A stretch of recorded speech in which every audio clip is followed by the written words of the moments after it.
Hi everyone. Hi Alex. How are you doing? Very good. Very happy to be here. Today we're going to go through just a bit of a Q&A. We'll learn more about Alex and then dive into a bit about ZK Sync and what's going on in the ecosystem. So without further ado, Alex, tell us a little bit about where you're from. Like, what's your background?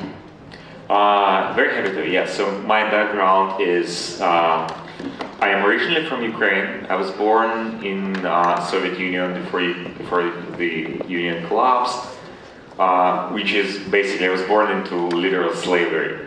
Like everyone was utterly poor. The shops and the shelves in the shops were completely empty, like literally.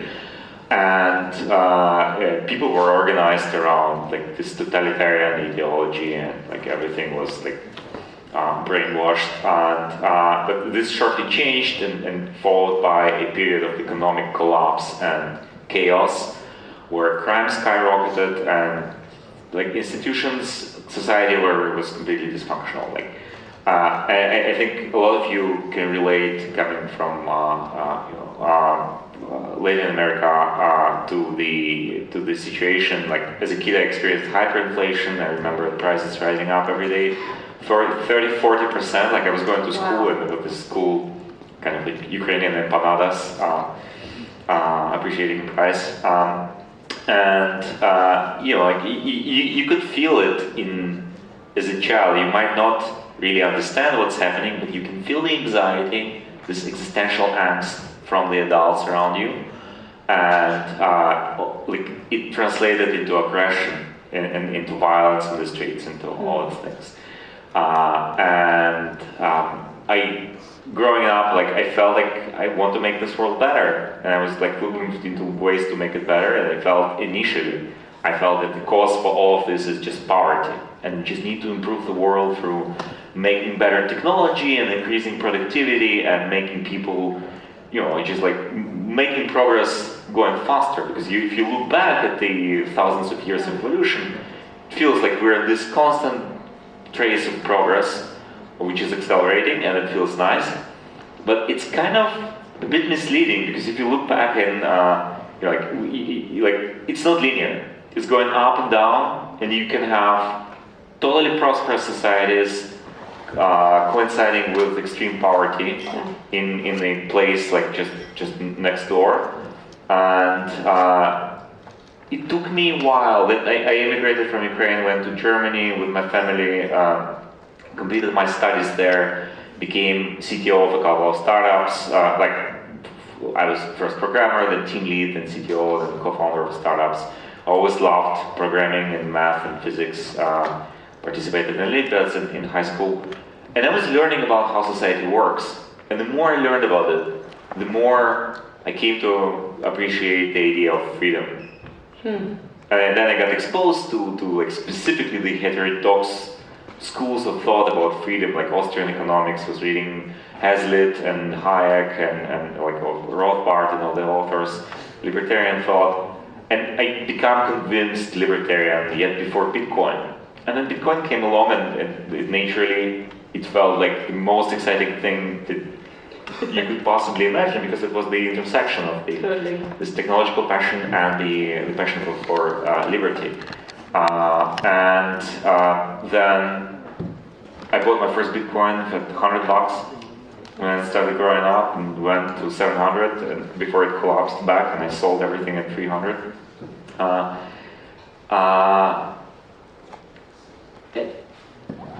And I was working in a Web2 startup, and I was a deeply believer in Bitcoin and in its mission, and like it felt like a product that can actually like push the political status quo to make freedom more pervasive. But I could not justify putting it on my roadmap for the startup I was working on, because it felt like it's not there yet. Like it's very inconvenient to use, very hard, very volatile. You can't explain it to normal people. Yeah. You need like these crypto nerds who can operate it, and it's not going to go beyond that. And if I am the believer and I cannot justify putting it on the roadmap, like who is going to do this? How is this hyper-Bitcoinization going to happen? And then I thought, and then this crypto winter came, the price collapsed. I needed money, so I sold everything, basically, like making almost a loss on my Bitcoin. And I felt like maybe this time has not yet arrived. We need a little more, maybe it's not the right technology at all. But then a couple of years later, Ethereum appeared and started to get traction. And all of these ideas of like smart contracts, which were pioneered by Nick Szabo and all these early Bitcoin, like Mike Hearn, these Bitcoin thinkers, became reality in a way in which you could imagine how this can translate into something very, very usable, very tangible, like very relatable for mainstream audience. And I realized I just have to go and quit, just drop whatever I'm doing, switch full time and work on Ethereum and figure out like how to make it accelerate in its development and adoption. And so I went to Hong Kong, spent a year there doing consulting, going to conferences, learning about crypto, Ethereum, problems we're facing, and trying to imagine like if fast forward 5 or 10 years from now, everyone is using crypto. Like, crypto has actually achieved its mission as this layer of value on the internet. Just like you have this OSI layer model with like starting from physical to like TCP IP to application layer, we have this layer of value on top. Like, how does it look like? Yeah. Like how you can imagine that and like look forward, like what have we solved to get there? And there were a couple of problems that needed to be solved. Scalability was one of them. It felt like a really hard one it felt hard to do it without compromising this nature of crypto. This permissionlessness, trustlessness, peer-to-peer systems. There were a couple of others like security, user experience. It felt that they are easier to solve, and I was very sure that like a lot of people are working on them and they're going to do it now. You just like come out next month with a ready product, and this has not yet happened, unfortunately. 5 years later. But scalability felt like a really hard one, and then I stumbled upon zero knowledge proofs, and I got fascinated. Like, it was clear to me that if it works, because they were not ready with that, like on the pure protocol level, like cryptographic primitives were very computationally expensive, and there were other problems. Like, you needed a trusted setup, which was application specific, which was very, very inconvenient to use, like from a lot of different perspectives. But it felt like the breakthroughs are in the air. Like, something is going to happen over the next 2 to 3 years, maybe 5 years, maybe more. But it felt like we're on this trajectory to actually make them usable.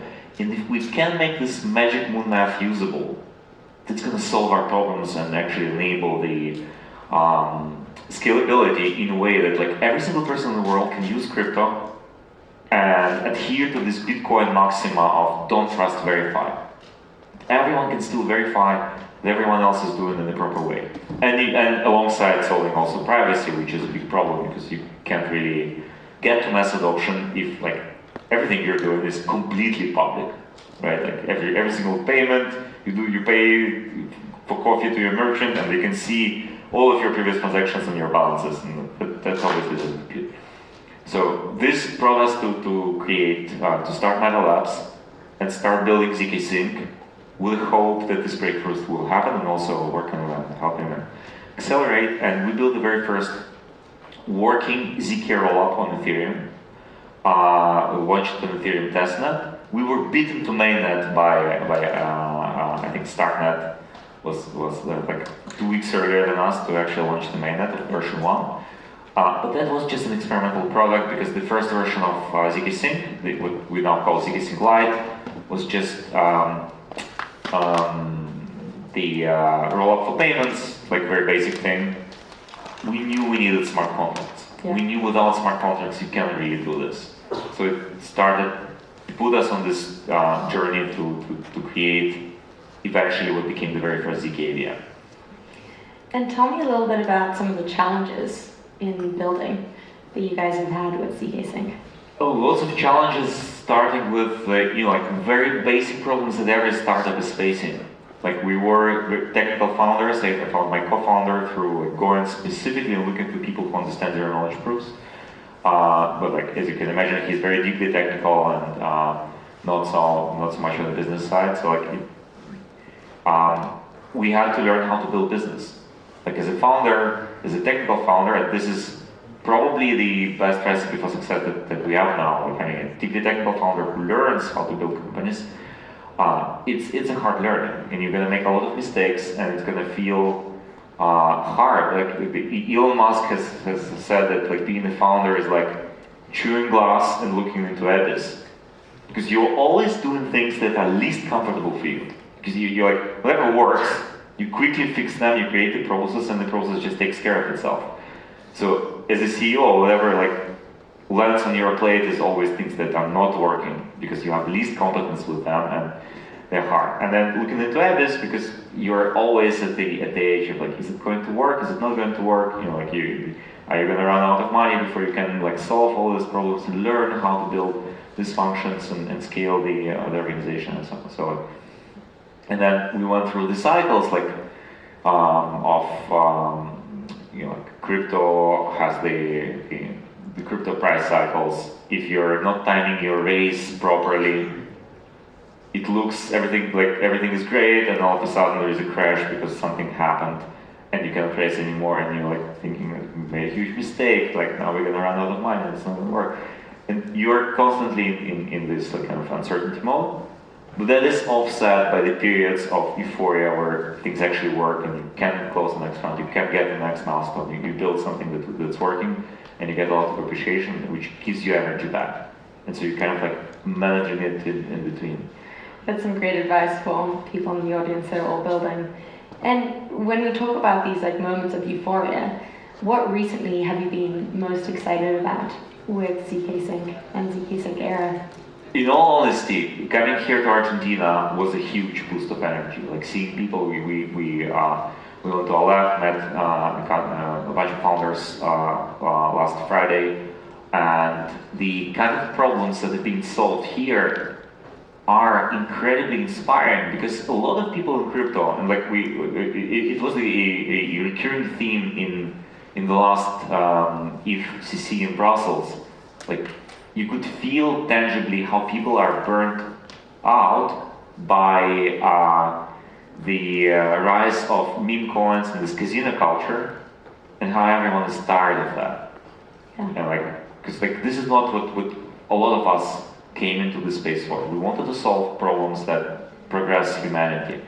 Like specifically for me, like I want to solve problems that help people get more freedom. And that includes financial freedom in the first place, because your freedom is your ability to do what you want. If you don't have money to do what you want, then you have to spend your time doing potentially things that you don't like, just to earn this money. And for a lot of people, it means like doing like 9 to 5, like boring jobs somewhere, paying a lot of taxes, having to pay bills, having to like, maybe losing, like you spend years accumulating funds and then you put them in the bank, and the bank gets bankrupt and you cannot withdraw it anymore, or someone steals it from you. Like, so this was always my motivation. Like, how do we build something that gives the power back to people and actually enables them to take like full freedom of their lives in their hands?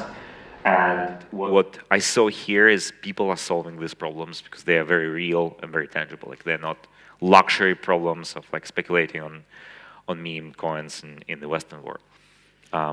And it felt like there is a lot of progress being made in those startups. So like I'm here to learn. I would love to meet more of you guys who are working on this. Like actually learn how we can help and what we should prioritize in our roadmap to make it possible for you to get faster to getting your goals done. So it's so exciting to see. There's people actually working on problems that you're excited about here, and aligning with the sense of freedom. How can people get more involved with building with ZK Sync and being aligned with what you're trying to achieve as an organization? So like we look at it differently. We don't want people to just use ZK Sync for the sake of using ZK Sync. We are building ZK Sync in a way in which it solves problems for builders. Like we it's a platform that is building on the architecture which I believe is the way how the future of the Web3 is going to work, which is going to be like a network of networks. So like if I fast forward a couple of years from now, it's very obvious to me now that ZK is going to be the basis for all of the Internet of Value. That's like non-negotiable. This is happening. We don't have any other technology which is even closely coming to serve as this base. So what's going to happen is we will have like the only blockchains that will matter will be ZK-driven blockchains. Ethereum is definitely going to be like ZK-based. Ethereum as a layer 1, at its core, is going to be ZK provable. And so you will have every smartphone in the world will be an Ethereum full node. I don't know if this is going to be the case for other blockchains. Like I don't know if Solana can upgrade to ZK. Because if you don't start with this thought in mind, and Ethereum always had it in mind, Ethereum and Bitcoin have been always optimizing for having the full nodes that can be very lightweight and very resilient and very decentralized. And if you don't have it in the beginning, it's kind of very hard to insert it back in the end, right? But Ethereum for sure is going to have that. And you will have a lot of chains on top of Ethereum, basically like infinitely, elastically expanding network of chains, where you can add more and more and more on demand. And all of them are going to be interoperable with direct connectivity from like any address can call any other address on this entire network without any additional trust assumptions and without any overhead in terms of transaction costs. Like you should not now, like for example, like if you want to send funds from ZK Sync to Optimism or to Base or Starknet or whatever, you have to go through layer 1. So like if we made a lot of progress with scaling of L2s, transaction costs something like 1 cent, less than 1 cent per transaction. On the mainnet, it's still around $1, or like it can be higher if the gas prices peak. So a transaction on ZK Sync is 1 cent, transaction on Optimism is 1 cent, but transaction between ZK Sync and Optimism is $1 because you have to go through layer 1. And that is not sustainable. Like that is going to be fixed through applying the right architecture of ZK.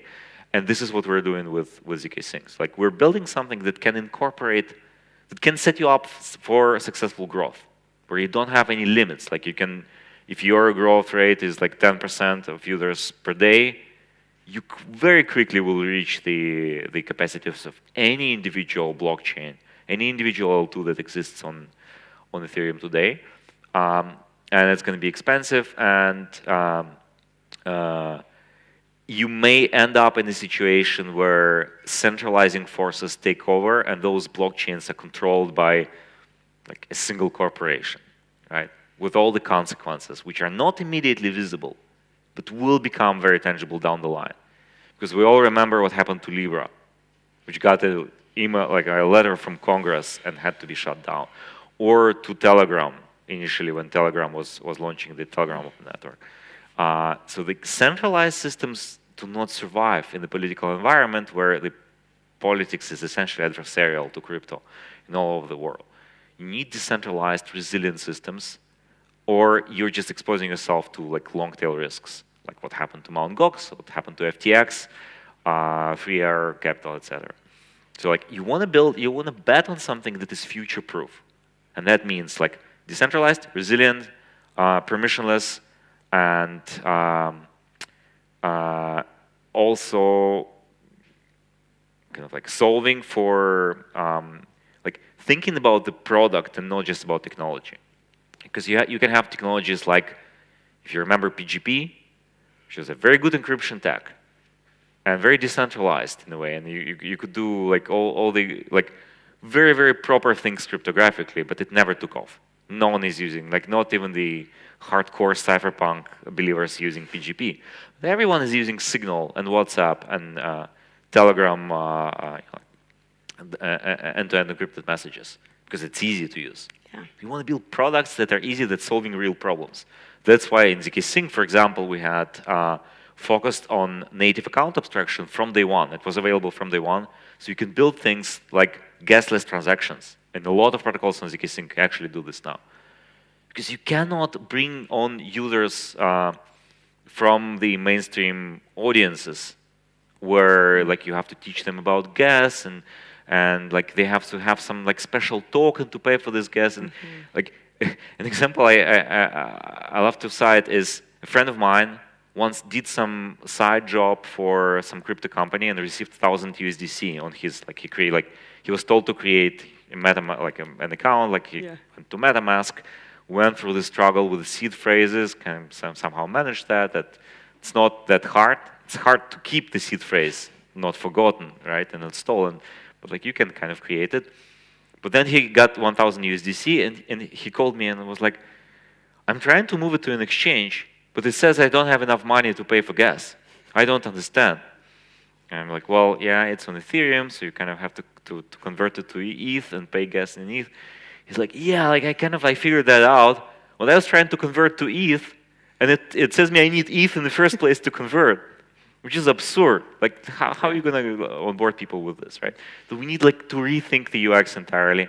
But the big part of user experience is just this feeling of safety and comfort that you currently have with banks, because most people don't think about tail risks of banks freezing their accounts, but they don't have a problem of like, oh, I'm going to lose access to my bank account and I won't be able to reset it, or I'm going to take my credit card, pay online on some website, and all of a sudden, like all of my money will be gone. This is not happening anymore. This happened, by the way, in the early days of the internet, where it was like really unsafe to put your credit card number on the websites because they were not HTTPS secured, and there was a lot of hacks, and people in between could like just sneak the numbers and use them to pay. But they got somehow solved in the traditional world. We need to solve the same problems in the crypto world. But this is happening, and I'm very happy to see the progress on all fronts, from security to UX to like better wallets, which must be supported by the protocols, and so like we're putting a lot of effort into this. So. And with that, like, where else are you putting a lot of effort? Like, what's new and exciting that you've been building? The Elastic Chain. So we launched zk-Sync version 1, which was the first ZK rollup on Ethereum. Then we launched zk-Sync version 2, which was the first ZK EVM, first blockchain where you could compile Solidity, like just take your existing application and just put it there, and it was ZK rollup. And now we are building the zk-Sync version 3.0, which is the kind of the extension of the protocol where you can launch multiple chains. You can launch application-specific chains for specific purposes, and they are all interoperable. And this is live now. 2 days ago, Kronos launched their first ZK chain alongside zk-Sync Era, which was like the first flagship chain. And very soon we will enable interoperability secured by ZK, where you will be able, like, it's going to feel like a single chain. Like you don't care where you are and which part of this network you are. You can just interact with everything else. So like, you can have an account on zk-Sync Era, or maybe like there can be some local chains, some regional chains, or like application-specific chains with some wallets or someone else, and you can have like an exchange chain, like let's say Uniswap launches their own chain, and you can do a swap without having to bridge over, make a transaction, bridge back.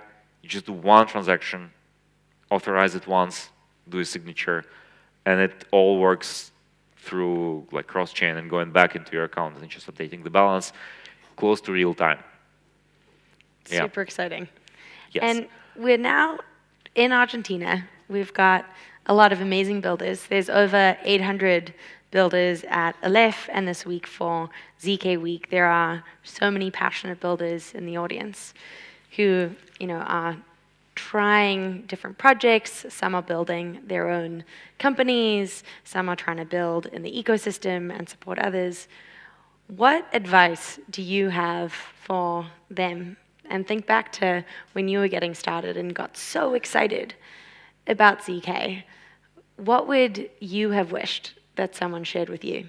There was one book which I really wish someone shared with me, which is called The Great CEO Within by Matt Mockery, which is like a very compressed book of advice. Like part of it I knew before, and I know that this was like instrumental in the success of building the company. But a big part I did not know, and I really wish I knew. So like it's a kind of very comprehensive, packed book of ideas with like short chapters, but each chapter is kind of a link to another book, which are like the single best piece of advice is just read this book. The Great CEO Within. And apart from that, I mean, like there's so much piece of advice going around that I don't know if just saying something like random will help people. I will be really happy to speak to people and see what we can help and like answer any personal questions. And the other thing that's sort of like, we've seen is back to your point of like where you try to tackle. Like you started with scalability, you're mentioning that you're doing a bunch with UX.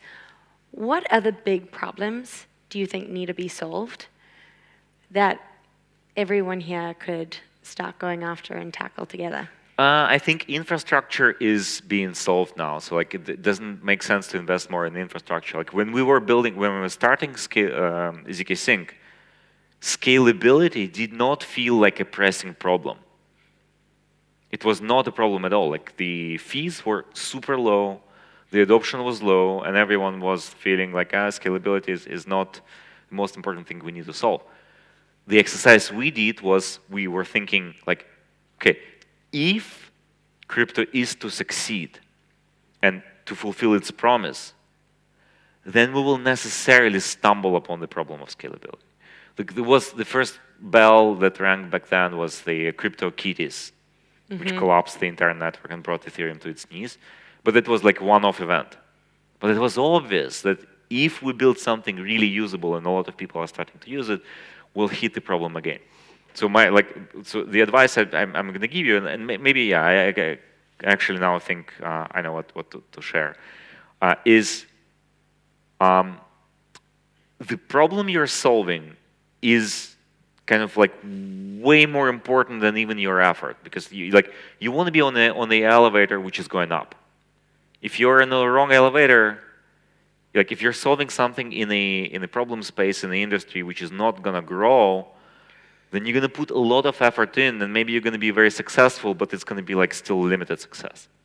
Like you want to be solving the right problems in the problem space which is expanding, but you want to ask yourself like, what is going to be like? What's the immediate problem today?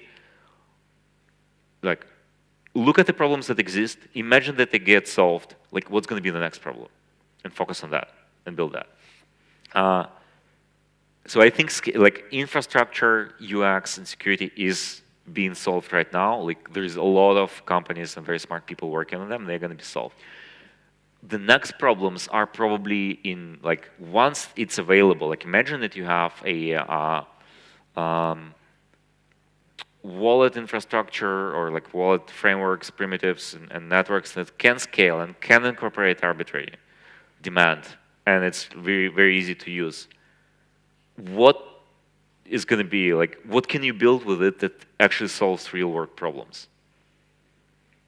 And I would focus on that. Like if I was starting a company today, this is what I would be looking at. Well, Alex, I want to say a massive thank you. You've done something incredible with ZK Sync, just seeing how you found an area of wanting and caring deeply about freedom and decentralization, and went after it in the early days when it wasn't clear what Ethereum was going to be in the world or what ZK was going to add value to the ecosystem, and you've proven how much value it can be. So everyone here is just so thankful for the work that you've done there, and hopefully everyone here is inspired to take a similar journey in solving hard problems and going after them. So thank you very much, and thank you for being in Argentina. It's great to have you here. Thank you. I'm going to answer to this that I really appreciate the kind words, but the job is not done. That's with the job not being done. What are you personally tackling the most right now? We are building we at ZK Sync we have the philosophy of subtraction deeply embraced at the project like core team level. We don't want to build an empire and try to solve all of the problems and go like and expand in all different areas. we want to solve the scalability and this infrastructure layer with, including UX now, because no one has solved it for the last 5 years, so now kind of have to take it. And really focus just on that and do it in the best possible way.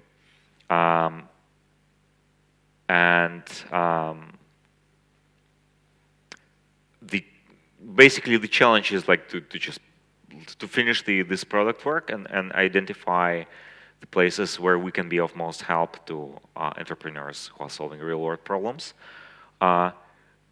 We want to focus on what I would call like free finance, like the areas of applications that enable people to have more control over their finance, like specifically of their finances. It's great to have consumer experiences, and like we have lots of cases. Like Lens is launching their ZK chain on ZK Sync for decentralized social. We have a lot of interesting problems with projects building things in the entertainment space, in the gaming space, and we're going to be supporting all of them. But the core effort we want to focus on with ZK Sync Era specifically, and with our supporting efforts, is like everything that enables payments, investments, like lending, borrowing, like all the like basically like how do we take the banking system and replace it with like fully with crypto? What would it take? Like what do we need to build to let someone live completely off their crypto wallet that they fully control, that they don't depend on anyone, not on the wallet provider, not on any financial organizations. Like you're in charge and control, and you can like reset it in some proper way. Like it's convenient and easy. You're not worried about this, but like you can completely live off it for everything you need in your financial life, including like online payments. I love the sense of freedom finance. Yeah. And kind of tying back to how the initial thing that you're trying to solve is freedom. And how do you actually achieve financial freedom? How do you achieve freedom in so many different areas of your life? And getting to freedom finance versus just DeFi or the likes is really interesting as a concept. So excited to see where that goes. I agree. We're also super excited. So DeFi is obviously part of it. Like DeFi is the necessary infrastructure part, because how else are you gonna build the technologically, that's the way to solve the like infrastructure for finance problems. But it also includes like real world assets, payments, rails, on ramps, last mile, like integrations with partnerships with companies that can help accelerate adoption of this, and so on. And it's exciting to be in a place like Argentina where Absolutely that can actually happen. In fact, I have really big hopes for Argentina now. That's the general sentiment of the people of the free world, that with Milei, things are going to get really, really interesting here, especially if he can win Congress and like bring the laws and like deregulate the economy to a large degree. We have an example of this in the post-Soviet space. A company called Georgia went through a similar transformation in the early 2000s, where a president who was not himself libertarian or like a smart economist, but he had a really smart libertarian advisor. And they went and implemented all of these changes. Like they deregulated the entire economy, like canceled a bunch of stupid laws, completely like reshaped the taxation, like simplified taxation, which basically was like just one flat rate, canceled all the paperwork and red tape for creating companies. You could just go and create a company, open it in one day in one single office, and the country has like prospered, like boosted prosperity by approximately 2 orders of magnitude. It was like one of the poorest places in this post-Soviet space, and it became like really, really, really good. And he was serving there two terms, and then in the middle of the second term, he got into war with Russia, and like obviously things went haywire somewhat. And then after that, he lost power, and the opposition came back and started promoting socialist agenda again. And so like things can like the progress is non-linear. So you can have a lot of momentum. You should capture this momentum and push the status quo towards something that becomes immutable and like really like, like, so like an example of this is just the internet. When before the internet, all the media were centralized in one way or another. Like you had a few television channels, maybe in the US there were like a lot, but like all of them were kind of the same. Yeah. Like very, very similar to each other. Like all the news were talking about the same things. They were controlled by the same political groups. Newspapers, radio, all the same thing, right? With the advent of the internet, this changed. Now no one has a monopoly of information. Yes, you can go and you can like take over some big platforms and try to manipulate it and so on, but you always have competition. And you have like citizen journalism competition. Like it's not just this few channels, right? Like democratizing the access to information to such a degree that it's not possible to revert back. You cannot just switch off the internet. It's just like because you're gonna like just Y2K tear off didn't society. do it. We need to get to this in the same place with crypto. Like we need to use momentum, and I think Argentina will have this momentum, which we have to absolutely go and conquer and jump on it. It's like like when you're trying to climb like a hill of ice, you cannot crawl because you're gonna slip back if you're slow. You have to like run with it as fast as you can, and then jump on the next plateau, and then run again and jump on the next, and kind of like then you're stable there. Right? This is something we have to do. Like we have to use this momentum in Argentina and maybe in some other places where like crypto will have an opportunity. We have to capture, like carpe diem, and capture this opportunity and push it to a place where it's not reversible. Like what crypto is so entangled in everyday life of companies and citizens and banking system and financial system, and like so entangled that you cannot really decouple it anymore without like breaking the system. And then it doesn't matter who is the next politician, like whether they're going to be crypto friendly or not. Just like what happens in the US, it's very interesting, right? With the debates now, like crypto has power. People who have vested interest, they own Bitcoin, they own Ethereum, they own all of these tokens. All of a sudden, you cannot ignore them because there are millions of them, and they're gonna vote like with like it's gonna have consequences. Coinbase did a really interesting thing with embedding the political stance of your local congressman or senators in the app and showing these things. And obviously it has implications for the presidential race. Like this is something we want to get to. So like I feel like we have an opportunity, and this is our mission to get there and do everything to make this possible. Well, that's inspiring, and it's just this reminder of like, now is the time in Argentina to take advantage. Yes. While we have a window to and a friendly window to try and build and create the entanglement that you were talking about to see. I know that we're over. I so appreciate the time. Thank you everyone for listening. And if you've got any questions, if you want to learn more about ZK Sync and Alex, there are many people from the team here that you can connect with that will happily spend time and are passionate about learning what you need to move things forward. So thank you for being here, Alex. Thank you, Janine. Thank you, everyone. Great job.